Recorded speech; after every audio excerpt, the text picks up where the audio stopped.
Welcome to NodeCast Explains. Today, we're going to untangle a story that really hits at the heart of public trust, not just here in Canada, but all around the world. We're talking about shocking photos, alliances you would never expect, and a web of connections that stretches right to the very top. So let's get into it. All right, so let me start by asking you a question, a bit of a political riddle.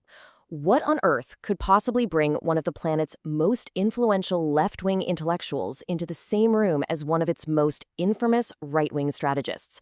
Well, the answer, believe it or not, is a photograph. And here it is. This photo, which has been making the rounds, shows Noam Chomsky, the celebrated linguist and activist, sharing a laugh with Steve Bannon.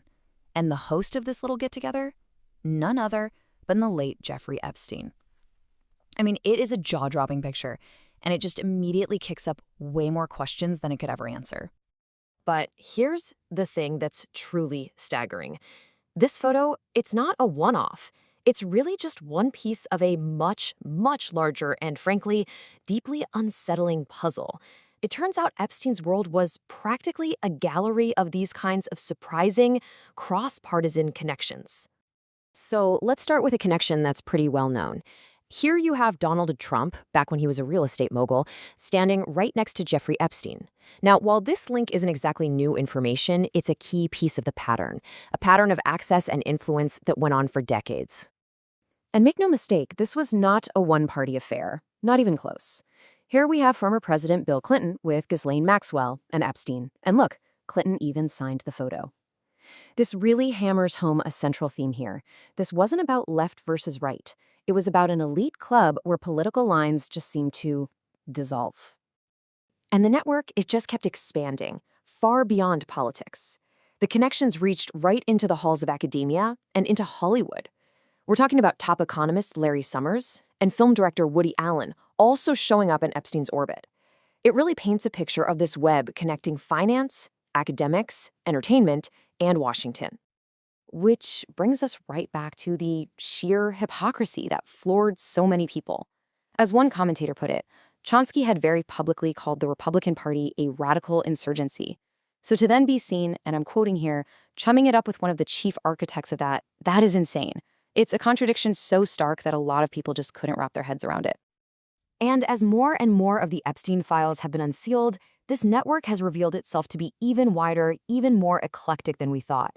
Honestly, the number of powerful people who got pulled into this sphere is just mind-boggling. I mean, the list reads like a who's who of industry and royalty. You've got Bill Gates, whose meetings with Epstein were reportedly a factor in his divorce. You've got Britain's Prince Andrew, whose reputation has been absolutely destroyed. The prominent lawyer Alan Dershowitz, who faced major professional fallout. Even the entrepreneur Richard Branson shows up. The list just seems to go on and on. Okay. So when you have this backdrop of very real, documented, and disturbing connections among the global elite, it starts to become a bit easier to understand how and why other, much wilder theories can start to take hold.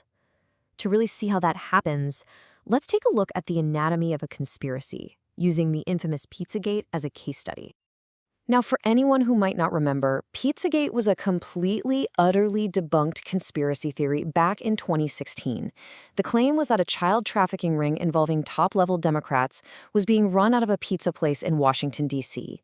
Let's be perfectly clear. There was zero evidence. No victims were ever found. No charges were ever filed. It was 100% made up. So how does a story with no basis in reality just explode like that? Well, it usually starts with a seed. In this case, hacked emails released by WikiLeaks. Then, from there, anonymous users on forums like 4chan start weaving a story from what one report called thin threads of information. That story then gets amplified on bigger platforms like Reddit, and finally, it gets weaponized by political operatives who use it to attack their rivals. And this right here, this slide just perfectly captures the massive disconnect between the conspiracy and reality. The absolute core of the claim was a secret trafficking operation run out of the restaurant's basement. The simple truth from the owner, James Alefantis himself, we don't even have a basement. The entire theory was built on something that just didn't exist. So you have to ask, why do people believe these things, even when they're faced with simple, verifiable facts that prove them wrong? Well, the answer is complicated, and it really lies in the way that real events can provide fertile ground for fiction to grow. You see, while the Pizzagate theory itself was completely false, it didn't just appear in a vacuum. It was fertilized by horrific real-world events. It is a fact that powerful men like Bill Clinton and Donald Trump flew on Jeffrey Epstein's private plane.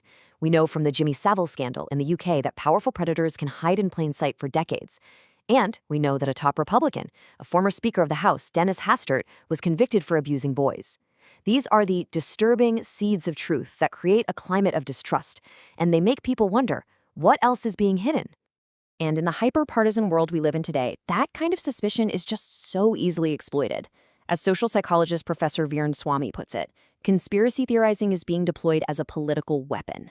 It's not just some fringe speculation anymore. It's become a mainstream tool to attack opponents and fire up your political base. And that really brings us to the core challenge that every single one of us faces today. In this media landscape that's just saturated with shocking truths, blatant lies, and every shade of gray in between, how are we supposed to navigate all that noise? The sheer scale of this problem is, well, it's breathtaking. To put it into perspective, at the height of the Pizzagate story, nearly 1 million messages using that term were sent in just 1 month. 1 million. That is the incredible, terrifying power of a viral lie. So this is where we're left. On the one hand, we have real, damning photographs showing a cozy, cross-partisan elite who seem perfectly comfortable in the presence of a convicted predator. And on the other hand, we have totally fabricated stories that can poison our public discourse and spread like a wildfire. In this environment, the most important question for all of us is this one. How do we become better detectives of the truth?